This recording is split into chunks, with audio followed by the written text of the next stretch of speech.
Imagine this. Everyone wakes up tomorrow and decides to be responsible. No splurging, no impulse buys, no "I'll deal with it later." Just saving. It sounds healthy. It sounds smart. It sounds like good advice. Here's the uncomfortable truth. If everyone tries to save money at the same time, the economy starts to crack. Not because people are careless, but because the system works in a way most people never see. And right now, this matters. Rising interest rates, economic anxiety, constant whispers of recession. All of it pushes people toward the same instinct. Hold cash, spend less, play it safe. Individually, that's logical. Collectively, it becomes a problem. Let's zoom in. You decide to save more this month. You skip eating out, delay buying something new, cancel a subscription. That money stays in your account.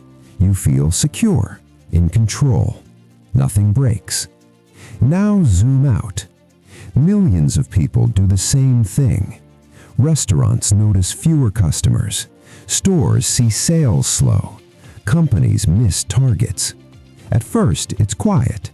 Executives call it soft demand. Analysts say temporary slowdown. Then the reactions start. Hiring freezes, marketing cuts, expansion plans get shelved. Still calm, still manageable, until revenue drops far enough. That's when layoffs begin. Here's the irony. The act of everyone trying to protect their income starts destroying income. The people who lose jobs spend less. The people who keep jobs get scared watching it happen, so they save even more. The loop tightens. This is the paradox. Saving is good for individuals, but mass saving breaks the system. Not morally, mechanically, because modern economies run on one basic assumption: money keeps moving. Your spending becomes someone else's paycheck. Their paycheck pays someone else, and the chain continues. When enough people stop the chain at once, the math turns ugly. Let's make it painfully simple. If you don't spend $100, you save $100. Good for you. But the business you didn't buy from loses $100. They still have rent, still have wages, still have loans. So they cut costs, which usually means cutting people. Now multiply that $100 decision across millions of households. This is why recessions don't usually start with explosions. They start with hesitation. People waiting, people holding back, people saying, "Let's see." An economy doesn't collapse because people are reckless. It collapses because too many people become cautious at the same time.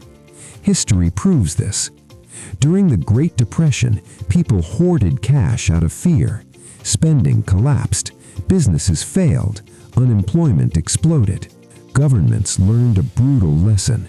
When everyone saves at once, someone else has to spend. That someone else is usually the government. Stimulus, deficit spending, public projects. Not because governments love debt, but because the alternative is worse. Now here's the hidden layer that makes this stranger. Banks. You think your savings sit quietly in a vault. They don't.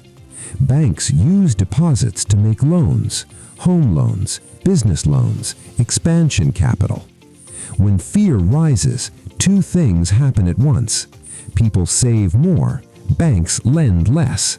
So even though there's more saved money, there's less money flowing into the real economy.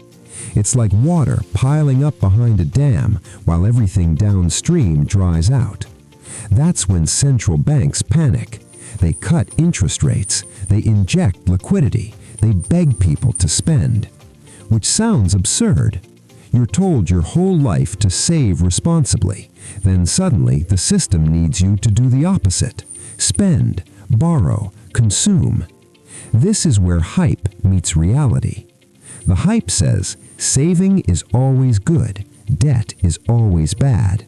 Reality says the system only works if enough people keep spending and taking risk, even when it feels uncomfortable.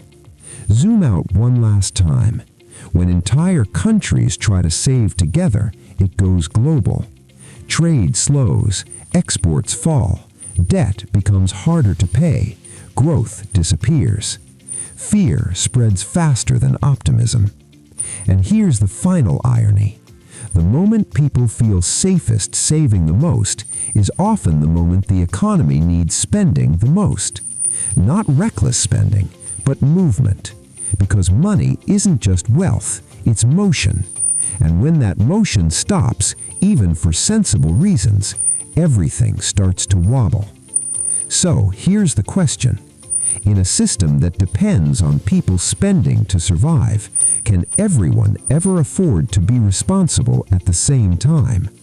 Or is the economy, by design, always asking someone to take the risk so others can feel safe?